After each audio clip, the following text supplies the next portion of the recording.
الأريج media by محمد تقی۔ السلام علیکم ورحمۃ اللہ وبرکاتہ، میں ہوں محمد تقی اور آپ دیکھ رہے ہیں الأريج میڈیا۔ دوستو، پاکستان کی مذہبی اور سیاسی جماعت اسلامی کے بارے میں مولانا الیاس گمن حفظہ اللہ کیا رائے رکھتے ہیں، چلے ہم اس ویڈیو میں دیکھتے ہیں۔ تو اگر آپ ہمارے چینل میں نئے ہیں تو چینل کو لازمی سبسکرائب کریں۔ چلے بیان سنتے ہیں۔ اپنے کابر کی پالیسی کے مطابق چلیں۔ جماعت اسلامی والے ہر حلقے میں 7 روزہ فہمی قرآن و سنت کلاس کرتے ہوئے بھی الیکشن کے ایام اس پر روشنی ڈالیں۔ دیکھیں، جماعت اسلامی گمراہ ہے، اہل سنت سے خارج ہے اور مبتدئین کی جماعت ہے، اور ان سے تعلق رکھنا ناجائز اور حرام ہے۔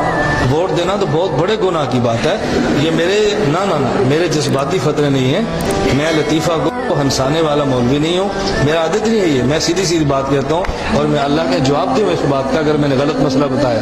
مودودی نے تفہیم القرآن میں بسم اللہ کا معنی غلط بیان کیا ہے، پتہ ہے پورے قرآن کا معنی کیسے وہ ٹھیک کرے گا؟ آپ جائیں نہ، ہنسے مت، مسئلہ سمجھیں۔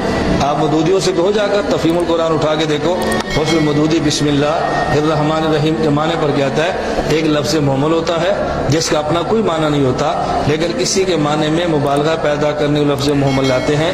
2 مثالیں جو لمبا تڑنگا کہتے ہیں، تڑنگا کا اپنا کوئی معنی نہیں ہے، لفظ لمبا کے معنی میں مبالغہ پیدا کر تڑنگا لائے ہیں۔ کالا شاہ کہتے ہیں، شاہ کا کوئی معنی نہیں ہے، کالا کے معنی میں مبالغہ پیدا کرنے کے لیے شاہ لائے ہیں۔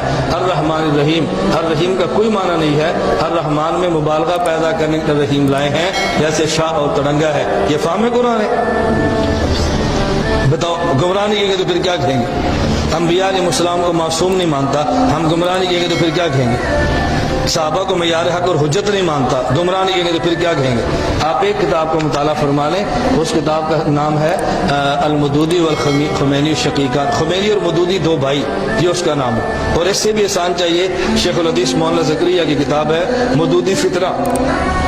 شیخ الحدیث مولانا زکریا رحمۃ اللہ جہاں معتدل بندہ بھی اس فطرے کے خلاف قلم اٹھانے پر مجبور ہے۔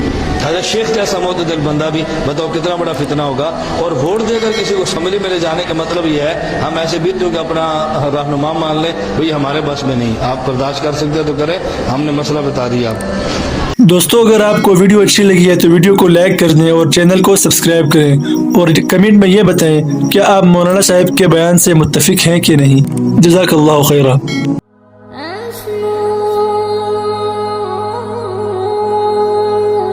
الأريج میڈیا بائی محمد تقی۔